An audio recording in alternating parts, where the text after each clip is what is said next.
All right, team, welcome back to Plastic Surgery Untold, the greatest podcast in the world, as voted by us.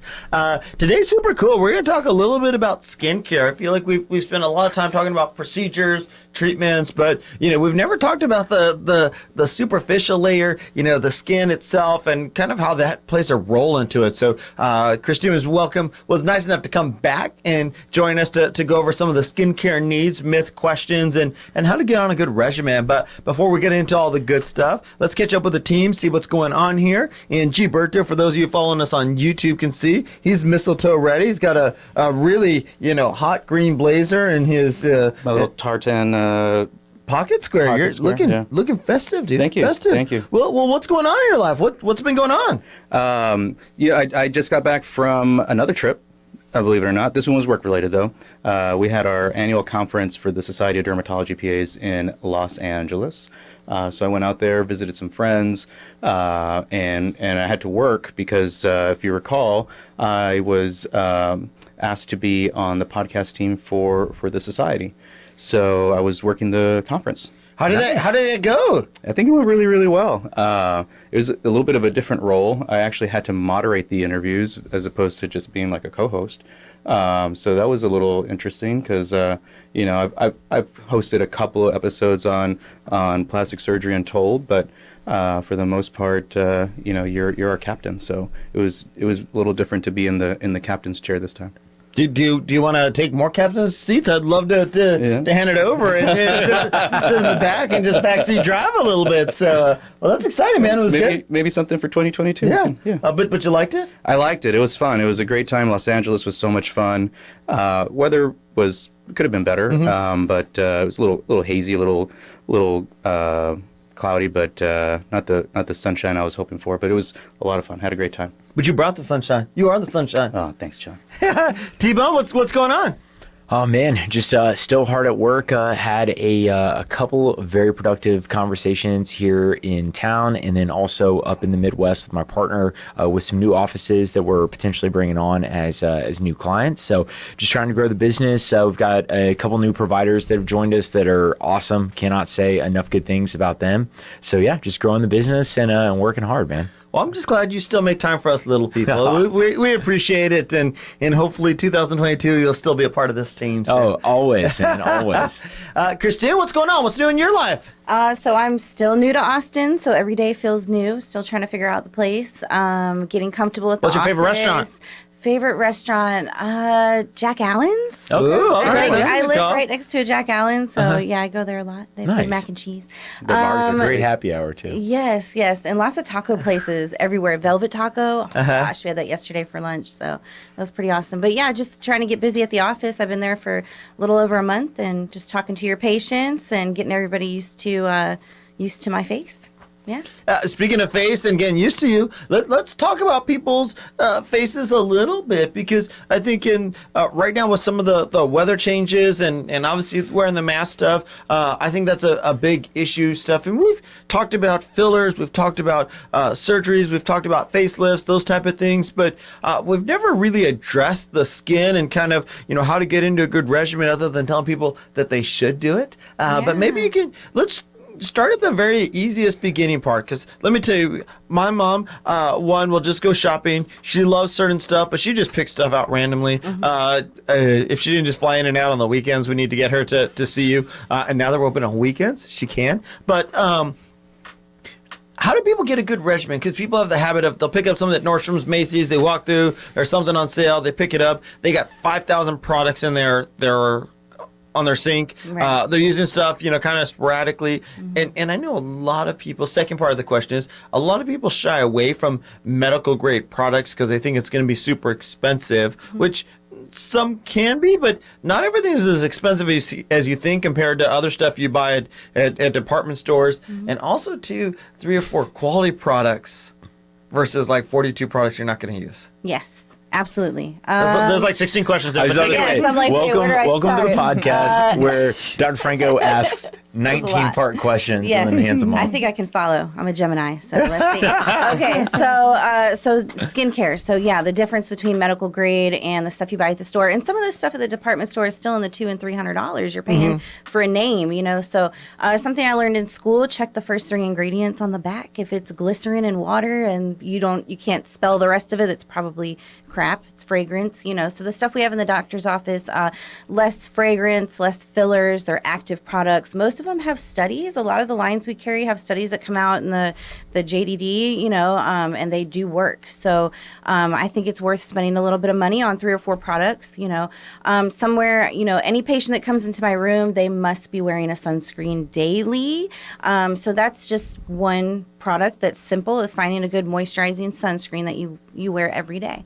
Moisturizer and sunscreen are not expensive products and things that make huge differences. Yes. Huge. And you can never be too young to start sunscreen. And G-berto with his background in derm, I mean, the damage you can do as a small child and then going on in years if you don't do a sunscreen. Oh, it's exponential. Like the sun that you're exposed to as a child, you're not going to see the damage until you're like in your 40s and 50s, but it is exponential. So imagine all the sun you get from childhood all the way into your 30s and 40s when you're starting to see some of those effects. And the hard thing too is a lot of us, like when I grew up, we got our first good sunburn of the summer. We thought that like repaired us, and now we were ready for the rest of the summer. We now realize how bad that was for our skin. Yeah. People still say that. Yeah. What? People still do. Yeah. They go to the tanning beds to prepare for the summer. Tanning beds. I cringe. So, yeah. But yeah, sunscreen. I mean, we see a lot of people too with damage on the left side of their face. People say all the time in my room, they're like, well, I don't go outside. And I ask them how they got there, right? Because the sun through the car window, like every day you go outside, just the to and from causes damage. What do you So- recommend for like a minimum SPF that people should look for like a daily protective? Yeah, I think derms recommend a 30 or higher, right? I do 30, think that's yeah. pretty standard. Yeah, and most of the ones we carry in the office have a high zinc oxide, which is super important. There's a lot of sunscreens on the shelves out there at CVS and Walgreens that have no zinc. They're just chemical sunscreens. So I think that's super important and easy and usually cheap. What else? So sunscreen must. What about moisturizer? How do we pick a good moisturizer for people? So moisturizers, you want to look for hyaluronic acid, jojoba oils, natural stuff. If you suffer from rosacea or you're sensitive, you want to stay away from alcohol and fragrances and citrus sometimes. So, I mean, that's tough. There's a lot of moisturizers on the market, and I'm very particular about the things that we sell in the office. I don't know too much about the outside world because I'm very spoiled with the medical grades. Give me 3 or 4 moisturizers that you really like. Yeah, so Neocutis, their bio cream is great. It's got some growth factors and hyaluronic acid, and then the DEJ Face by Revision is like your all-in-one moisturizer, vitamin C, vitamin E, all the good things. Those are great. Yeah. How about SkinCeuticals? That's a brand people Triple lipid. Triple lipid. Triple yes. lipid. That's one. People love that one. That's one of my mom's favorites. Is the and for the sun damage she's had, getting her on a moisturizer has been absolutely key. For sure. And your oily patients need to moisturize too. I think that's another. This last week I did a lot of Hydrafacials, a lot of stripped skin, a lot of using salicylic, glycolic, just stripping and not moisturizing at all, because I think your acne patients feel like moisturizers feel gross, but we've got some lightweight ones and some oil-free ones at the office. SkinCeuticals carries a lot of oil-free serums that are nice for oily patients. One of the things I might add to that, as far as what to look for in a good moisturizer, from my experience, is something called ceramides. Ceramides are really, really important in helping moisturize the skin. So there are certain products that contain ceramides in them. That's another buzzword. That's awesome. And what's cool, and you guys have brought up a little bit, is how many different, we carry some different lines, and they all have different unique properties. So Neocutis is absolutely a fabulous line, and definitely famous for their growth factors, and probably considered one of the higher end lines in terms of that. SkinCeuticals, I think, is a great, middle of the road, good bang for your buck type skincare line that has some things. And then Revision has some very unique niche products that I think are great. Skin Better has some really cool stuff. So there's some Skin Better has a couple unique. What are 2 or 3 products you love from Skin Better? Skin Better has a glycolic and a retinol combo that you use at night, which is awesome for resurfacing. That's why my forehead's so shiny. It's the Alpha Red. I love it. And then there's the Even Tone is like one of their powerful vitamin C's. It's great in the morning. And again, there's so many options. Don't feel like you have to do it yourself, but this is where, talking to either your dermatologist or skincare specialist who's going to be able to help guide you a little bit, because everybody's skin's a little bit different. And honestly, a couple well-selected products is great. Also, there's some products that you may use but not need to use them every day, because the old saying, even too much of a good thing can be a problem. And so there's some products that are great in moderation, but if you overdo it, can sometimes be a little harsh on the skin. Absolutely. Retinols. Yeah. Yeah. Read my mind. Yeah. My mom was a perfect example. She had taken some and then was just using it every day and was much too harsh on her skin and backed her down and got better right away. Yeah, one of the things that I do with my patients, because there's over-the-counter retinols that you can get with a lot of these skincare products, but then there are also prescription-strength retinoids, which are a little bit stronger. Some people might be familiar with brands like Differin or Retin-A. But what I would do with my patients, especially because I use it a lot for acne, and also anti-aging benefits, right? But a lot of my patient base was more acne. I would tell them to start off using just a tiny amount, like 2 or 3 times a week. Just to start, just to kind of get them acclimated. And then as their skin kind of acclimated, then they could, increase the frequency to 3 nights, 4 nights, 5 nights. If they could get to every night, great. But if not, I would tell them like 4 or 5 nights a week is probably sufficient. And what about cleansers? I feel like nowadays we put a lot of stuff on our face, especially with masks and other things. What about tips on a cleanser? Because I feel like that's important. Yeah, we've got some great cleansers, but also some that can be overused, right? I love glycolic and gel cleansers for oily skin, and then we've got a couple of like foaming cleansers at the office by Skin Better that are great. But yeah, you definitely want to wash your face. I can't tell you how many patients I have seen that just tell me they don't wash their face. So that's strange to me. But yes, we want to wash our face twice a day, to get off the pollution and sweat and oil and stuff like that to prevent blackheads and, breakouts. Yeah, all those impurities that we collect throughout the day. I have some patients, they'll tell me they only use water to wash their face, which boggles my mind. But I think it comes from a lot of the perception stuff. Confusion. If you look at some of these things, because people are worried about their skin gets very raw, gets very beat down, and so sometimes think that some of those products are harmful. And I do think, or they've had a bad experience with past cleansers, and I think that's another one. So this is where, again, finding a good product, letting somebody help you, walking through what happened, because there's definitely, and cleansers are not typically super expensive. This is again where a good product that doesn't have a lot of the other alcohols, other stuff that can be super abrasive on the skin is super, super helpful. And I think people who've had a bad experience, again, spending a little bit more money on a good product is going to save you a ton of money in terms of trying to fix problems later, because now you are afraid, to overly cleanse your skin because you've had so many issues in the past. Yes, and I was going to touch on the Retin-A too. I think that's great, like starting them off low, because I think a lot of patients stop using Retin-A because they had a bad experience. Exactly that. Oh, I can't use it. It makes me red. I'm on fire. I'm peeling all the time. Most likely because it was too strong, or they were using it every single day, or they were using it at night and weren't wearing a sunscreen and played golf, or something like that. Then they usually hate Retin-A. But I think everybody can find a way to use it. And there's so many different potencies that you can that can be prescribed. I usually start them off on probably the lowest potency and then gradually work them up from there if they can tolerate it. How about because I think we all agree that getting at least on some basic skincare regimen as soon as possible is absolutely priceless. But how do we do skincare regimens around treatments? Because I think some people think you can't do it before, or if you have a face and neck lift or Botox that you shouldn't do anything, any times after. That if you have Botox, that's all you need. But they're completely separate. They go hand in hand and help each other. It's not one or the other, correct? Right. I had a skincare rep tell me one time that to think of your skin as the sheets on a mattress. The Botox and the filler are your springs, right? So you kind of need to fill volume. You need to slow down muscle movement, right? Just a peel by itself, G-berto's my spring that lifts me up every day.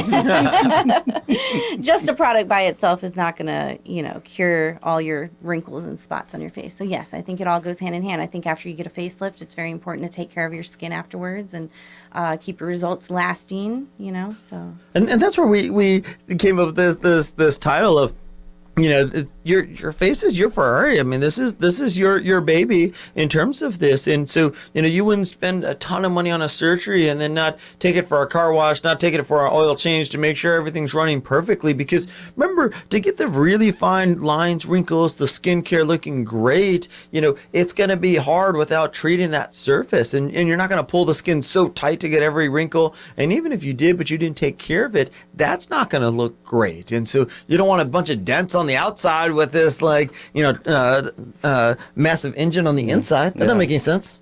One of the You can get wind resistance. yeah, exactly. I heard this anecdote not too long ago, and I think it's so true. Where they were talking about how women will spend hundreds, if not sometimes thousands of dollars on a purse that they will only wear, you know, on occasion, but yet they won't spend the money on their face that they wear every single day. Damn. Dude, you've dropped so many nuggets during this podcast season, dude. So many nuggets. You've been on fire. Yeah, thanks.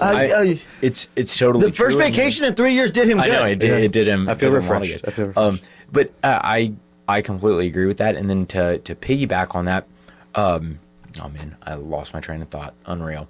I've been staring into Gilberto. Yeah, it's what I did. He's looking what good was I right gonna now. say? He is looking good right now. I know what I was going to say. There it is. The just like your mom with all the 300 things on the counter, the amount of money that they've spent on all 300 products versus the 3 things that they really need, you know, the moisturizer, the sunscreen, you know, a good nighttime cream or serum, and then, you know, a good cleanser. Outside of that, they're actually saving money probably in the long term than instead of buying the 300 different products. Yeah.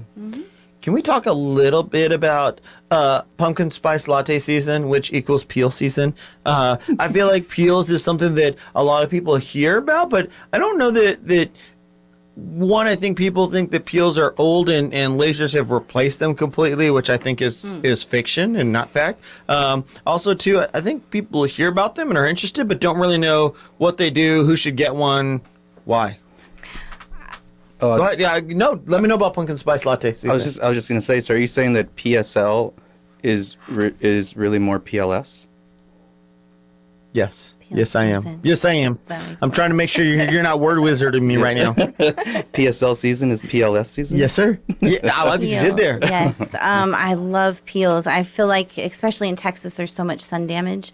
I think a lot of my patients are scared of the word chemical peel. A lot of patients bring up that Sex and the City scene where Samantha is just red and raw and her face is kind of oozing. And I mean, I hear that all the time, you know, so people are scared to peel. But peels are amazing. I mean, we see so much melasma, which, you know, Gilbert, correct me if I'm wrong, but you can't touch with lasers, right? Because heat will make melasma worse. Absolutely. And so peels is kind of all we got. So I have seen so much transformation in people's skin, my own skin. I used to be a picker. You know, I have a picture on my Instagram of all my scars on my chin, 3 chemical peels back to back and some good sunscreen and a lightener, and my skin has changed, you know, so. And we're I using believe in it. peels as a big generic term. There's a bunch of specific types of peels inside that category. Do you want to give us a couple, maybe from kind of the most mildest to a little bit more aggressive, so people can kind of put it in context? Absolutely. So we do dermaplaning with a light lactic peel. It's 2% lactic. You probably won't peel. Gives you a little glow. You feel a little spiciness, but very superficial, right? Then we've got our 20 and 30% salicylic glycolics. Those are a little stronger. You'll get some dry, flaky skin for a few days. Depends on what's going on with your skin, right? That's how we pick the peel. And then we just put in a TCA peel, 17% TCA and kojic and some other things in there, is a little stronger. So we have to be very particular on the patients that we do that peel on. And how much downtime would they have with that? Most peels you start peeling on the 3rd day. The stronger the peel, you may peel a little longer, like day 5, 6, 7. You know, one of the peels we're talking about bringing in, you're going to peel for a good month. But it's going to be amazing for melasma and hopefully one peel a year type of thing to kind of suppress pigment and help with that discoloration. So.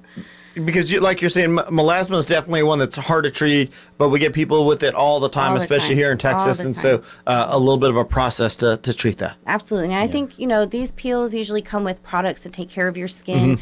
I think, again, I've been doing peels for 11 years. I've really figured out how to kind of hold my patient's hand and talk them through every step. Like, hey, it's going to itch. Your face is going to be red. You're going to look kind of crazy for 3 days, but it's going to be so worth it, And a lot of these products come with hydrocortisone that helps with the itching. You get a good sunscreen and you just baby your skin for a few days, but the outcome is amazing, so. And just correct me if I'm wrong, but just so people can plan, you definitely need to give yourself, would you say, at least 2 weeks for most peels besides the stronger melasma, or are you saying maybe more like 3? So I always tell my patients you're going to peel on the 3rd day after it's applied. So if you come in the office on a Wednesday, you'll start peeling Friday, Saturday, Sunday are going to be your heaviest days of peeling. So about a week. For somebody who's never had a peel, maybe 2 weeks. If they don't use Retin-A, they've never peeled, they're going to peel a lot. But again, you just take care of your skin, you don't overwash it, don't go in the sun a lot, and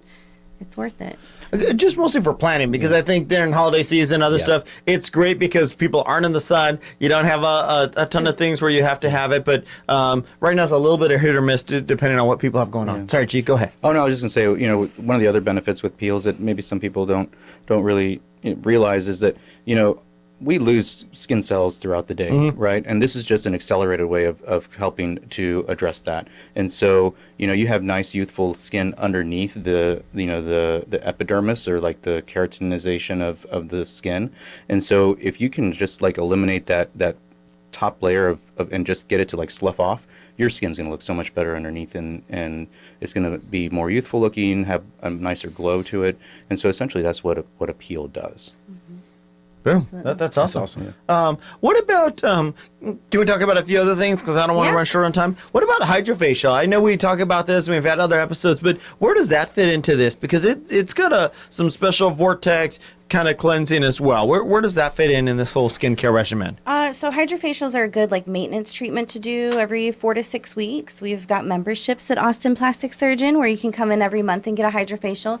But yeah, vortex energy, there's suction. It's pulling out blackheads and impurities and oil out of the skin. It's about an hour long facial, but it's a little more, it's an extreme facial. It's a little more than you would get in your spa or hotel type of situation. There's also a jar on the back of the machine that I love to show the patients afterwards. It has all the gunk and blackheads and dead skin floating around, and most of my patients like to see that type of thing. So there's no downtime with that one. I mean, again, the past 2 days I've been seeing super dry, dehydrated skin, and so we're pushing hydrating serums into the pores at the same time, and then putting some good products on afterwards. And yeah, the products you use at home will work better. I mean, you'll have a nice glow. So yeah. What about things like kind of going through some milder treatments? What about stuff like Skin Pen or Aqua Gold? Where do those fit into some of the skin resurfacing, healing time, and what do they treat? So a little more downtime with the microneedling, maybe 2 to 3 days where you're red like a sunburn. You may get some cell turnover, but you moisturize with stuff that we give you to go home. But Skin Pen and Aqua Gold, so kind of different animal than a chemical peel, but essentially we're causing a wound to the skin. When it's healing, new collagen, new elastin is building. So I love doing Skin Pen for texture, like acne scars, deep lines and wrinkles, smoker lines. I've done lips before, but it's very messy, vascular, but yeah, just textured, Skin Pen. It depends on what you're using during the treatment too. So we use growth factors, but the best way to do it is by drawing your blood and using plasma. So PRP, people ask about vampire facial, and it's basically drawing your own healing serum from your body, and we're using that during the treatment. But we're not saying vampire facial because I don't want to get sued. So yeah. we don't do vampire facial quotation marks for those of you that are listening. But that is a type out there. Thank you. Yes, very very common question. I just wanted to address that. Yes, we're not smearing blood on your face, but yeah, the plasma. So we do that for again, deep acne scars, deep lines. If we've got pigmentation, we'll use brighteners during the treatment. 2 or 3 days of downtime. The Aqua Gold is super new to me. I'm really excited about that. It has hollow needles. They're not going super deep into the skin, but we're depositing Botox, filler, PRP, depending on what's going on with the skin. And it's not just haphazard, she's just listing off all the stuff that we can do, because it really depends on your individual need, because, the fillers, remember, are hyaluronic acid, and this is a way to get that hyaluronic acid very superficially into your skin. Remember, we do fillers were typically much deeper. Yeah. This is getting it right into that superficial layer of skin that's making those micro channels to be able to get in. So this is super cool, because most of the time you do this around the eyes and other kind of softer areas, correct? Yes. So it's more hydrating then.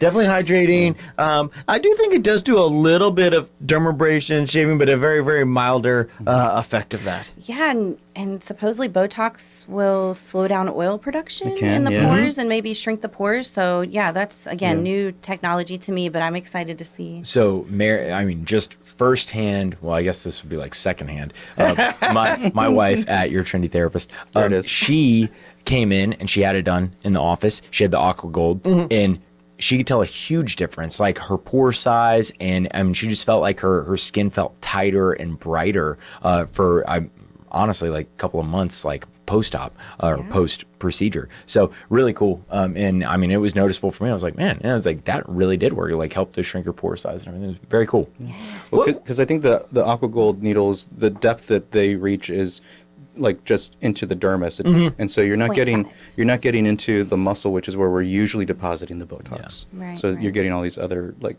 benefits from it. And this is why it's cool to do all these combination treatments, because they truly treat something different. They're different layers of the skin. They're treating different areas, and that's what's really cool. I also think, and correct me, Gilbert and Christine, if I'm wrong, but the cool thing about microneedling, whether aqua gold, skin pen stuff, is that you can really use this on a variety of skin types. Where some lasers, you got to be really careful who you're treating, when you're treating, power that you're using. Yeah, so traditionally, lasers are kind of indicated for certain skin types, lighter skin tones. Anyone with a darker skin tone, you run the risk of creating more hyperpigmentation because of, like Christine was saying earlier, with the heat and such. But microneedling, because it's just injury to the tissue, aqua gold, because it's just injury to the tissue, there's no heat involved, you're not stimulating any of those melanocytes or pigment cells in the skin. So you're less likely to cause any kind of hyperpigmentation, which makes it safe to use for all different skin types, type 1 to 6. So that's pretty interesting and cool. Yeah, scars too. We can work on scars. Because you're dermabrating them down, correct? And how far out typically after surgery would you treat a scar? In my experience, I think 6 months is safe. You tell me. Yeah, I usually want them to mature, and then kind of depends where we're at with them, because it's a fine balance. Scars are always a little bit tricky. Sometimes we do some steroid injections. There's a couple other new medications that we'll inject with them, but it's the fine balance. You don't want to overly thin the scars. Some of those injections are like G was talking about, with a little bit different process, can actually hurt the pigmentation in the skin, and so this is where I think doing a little bit of different things helps. So some injections, some skin pen, just to try and get you to a good spot without doing a ton of it and getting any of the side effects. Yeah. And on the flip side of that coin, I think there are even some lasers that can help with the color of scars too. So when a scar is newer and fresher, it's still kind of in that pinkish reddish stage. You can actually target that pinkish reddish color with specific types of lasers. I've done that in the past with some of my patients. It works out really well. And this what's become so interesting is that these combination treatments have really made people's results a lot better without making them look overly fake, or without getting so many of the side effects or complications from them, because we've talked about a few times, too much of one thing can lead to problems. And I think that's why you hear us talk about such a combination, because we're treating very specific stuff with a very limited amount, which is super, super cool. Yeah. And I want to talk about procedure and products at home too, because I think let's do it. Super important to another analogy somebody had told me in my career was like, you go to get your cleaning at your dentist every 6 months, but you're still brushing your teeth at home, right? So same thing with skincare. Like you come see me for a peel or a Hydrafacial every couple weeks, but you're still using your retinol at home, your vitamin C, your sunscreen, and all that stuff. So I think it's important to do both. Don't just rely on the facial to take away all your wrinkles, but and also using your products at home, but coming And, people always ask how often they have to do things. And I think it just depends on the treatment, like if we're trying to correct something like scars, then yeah, you're going to see me, back to back a few times. If you're just coming in, you've got great skin, you don't ever break out, you just want some anti-aging, a skin pen every couple months is great, and then hopefully eventually some lasers, maybe some IPL and stuff like that. So. Well, and I think that's just like with surgery stuff and other treatments. I think when they first come to see you, if you guys are tweaking the treatment, getting a few things, they may come see you more regularly until you find a happy space. Once they get into a good regimen and the skin's looking good and they're to a happy place, those visits may be a little further between in terms of that. But sometimes, people have to see you regularly until you get to that good spot. Sometimes you're doing a little heavier treatments at the beginning in terms of some of these peels, other things. Once you get to a good spot, now you get into your maintenance routine. So I think it just depends, and there's a lot of working with the individual person. Yeah, and also being able to collaborate with the Sarahs as far as I think this patient needs some peels, but we've also got a lot of frowning and muscle movement in the forehead, so you need some Botox or we need some filler. So again, like all of it goes hand in hand. So. Yeah. Hey, any other topics in terms of treatments? Because even with like facelifts, neck lifts, I think it's exactly the same, because you wouldn't do those procedures, and obviously you want people to be cleared from their surgeon to do anything. But we see a lot of people who come back and do either peels, making sure they're on a good regimen, doing some of those things after a face and neck lift, because you've got all that skin looking great. Now you want the texture to be good, because you don't want that to be a telltale sign of aging. Yeah, for sure. Chemical peels, skin pen, the all therapy, being proactive about keeping the lifting and the volume on the lower half of the face. We've got all therapy for that. What else? Oh, I'm drawing a blank. Because I think we've touched on a whole bunch of great topics, at least for people to get started with. If you were going to give people, 3 kind of just take-home messages, points from today, because I feel like we touched on so many good stuff, what would you say are 3 take-home messages if they took anything away from today's podcast in terms of just taking care of their skin? What would they be? Well, first, I want people to know when they call our office to book, they don't always have to know exactly what treatment they need, right? Like, I love doing consultations. I sit the patient down first and ask them what their goals are with their skin, right? And then give suggestions, and then we pick a treatment from there.